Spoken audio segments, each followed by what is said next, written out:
Wizards of the Coast has revealed information about the changes to the Paladin class in the upcoming 2024 Player's Handbook, and in this video, we'll go over what they've shared. Paladins have a power called Lay on Hands, which allows them to heal wounds and cure diseases or neutralize poisons. In the 2014 rules, using that power takes a standard action, but in the 2024 rules, it's now a bonus action. However, it can no longer cure diseases, but it still neutralizes poison, and it can now be used on constructs and undead. In the 2014 rules, spellcasting access began at level 2, and the number of spells you could prepare was your charisma modifier plus half your paladin level. In the 2024 rules, you get spellcasting immediately at level 1, and the number of spells you can prepare is now a fixed number shown in the paladin's level advancement table. The Paladin class has access to the new Weapon Mastery feature, allowing Paladins to unlock additional effects from weapons they choose that have mastery properties, and you get this at level 1 for 2 weapons of your choice.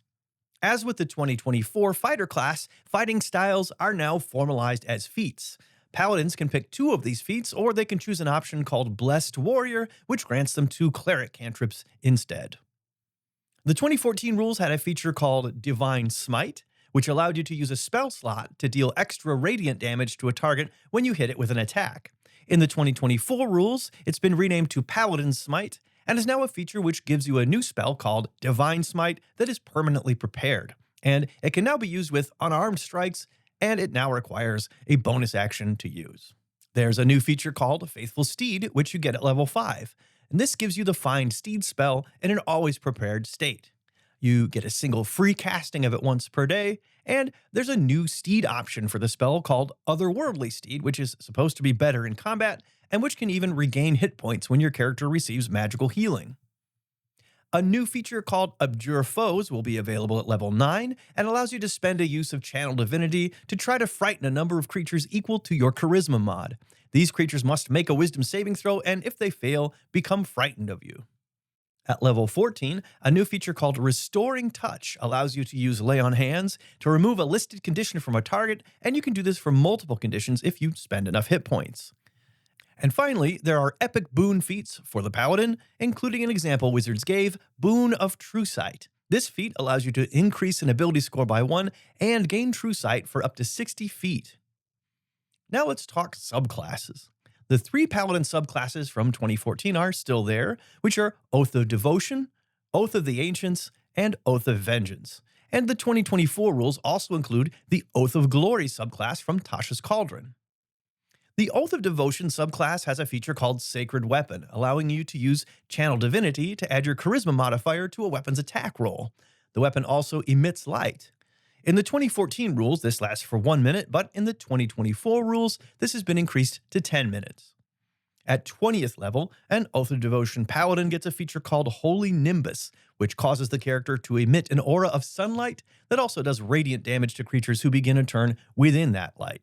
And for the duration, you have advantage on saving throws against spells cast by fiends and undead. In the 2014 rules, this lasts for 1 minute and can be used once per long rest. In the 2024 rules, it lasts for 10 minutes and can be used again by spending a level 5 spell slot. The 2014 Oath of Devotion has a feature called Purity of Spirit, which becomes available at level 15 and causes you to be permanently under the effect of a Protection from Evil and Good spell. In the 2024 rules, this has been replaced by Smite of Protection, which grants cover to you and your allies within your aura when you cast Divine Smite. Wizards also tells us that the 2024 Oath of Devotion spell list removes Sanctuary and Lesser Restoration, replacing them with Shield of Faith and Aid, and it says these are tweaked versions of those spells, but they don't give specifics about what was tweaked just yet. The Oath of the Ancients subclass has a feature called Undying Sentinel, which allows you to drop to 1 hit point rather than 0 when you would have been reduced to 0 without being killed immediately. In the 2024 rules, this feature changes it from 1 hit point to a number equal to 3 times your Paladin level.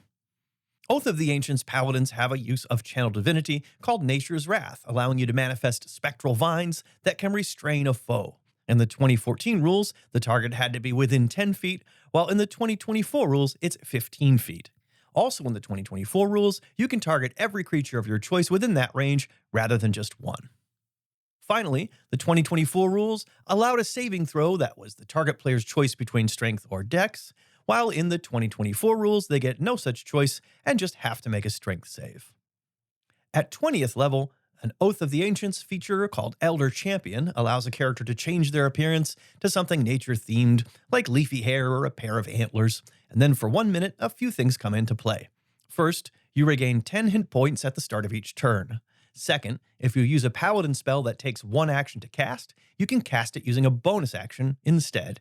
And third, enemy creatures within 10 feet of you have disadvantage on saving throws against your paladin spells and your channel divinity features.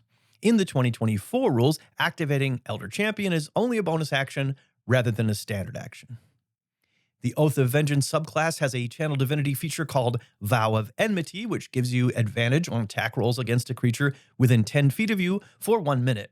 In the 2014 rules, this is a bonus action, but in the 2024 rules, it can simply be applied when you attack. Wizards tells us the range is increased beyond 10 feet, but they don't say by how much. Also in the 2024 rules, the target can be changed when the current target is reduced to 0 hit points. At 7th level, Oath of Vengeance Paladins get a feature called Restless Avenger, which allows you to move up to half your speed immediately after hitting a creature with an opportunity attack as part of the same reaction, and this movement does not itself provoke opportunity attacks. In the 2024 rules, the target of the attack also have their speed reduced to 0. At 20th level, Oath of Vengeance Paladins get Avenging Angel, which allows the character to transform into an angel-like form. They sprout wings and get a flying speed of 60 feet, and they emanate an aura of menace in a 30-foot radius, which causes enemy creatures who enter the aura or start their turn within it to make a wisdom save or be frightened of the transformed character for a minute, or until taking damage. As well, attack rolls against the frightened creature get advantage. In the 2014 rules, this can be used once per long rest, while in the 2024 rules, you can refresh it with a level 5 spell slot. The Oath of Glory subclass gives you Aura of Alacrity at level 7, which grants you 10 feet extra speed and grants the same to any ally who starts their turn within 5 feet of you. In the 2024 rules, the range is the same as your Aura of Protection, and that's 10 feet to start with, and increasing to 30 feet at 18th level. Oath of Glory has a channel divinity feature called Peerless Athlete, which gives you advantage on athletics and acrobatics checks for 10 minutes. You can also carry, push, drag, or lift twice as much weight as normal, and your long and high jump distances increase by 10 feet. In the 2024 rules, the duration for Peerless Athlete is now a full hour. Wizards tells us that Oath of Glory Paladins get access to a new spell called Yolande's Regal Presence, but they haven't yet said what that new spell does. And that's what we know so far about the changes for Paladins in the upcoming 2024 D&D Player's Handbook. I'm Dave, and I hope you enjoyed this video. And if you did, you might want to check out my video about changes to the Fighter class, linked on your screen now. Thanks for watching.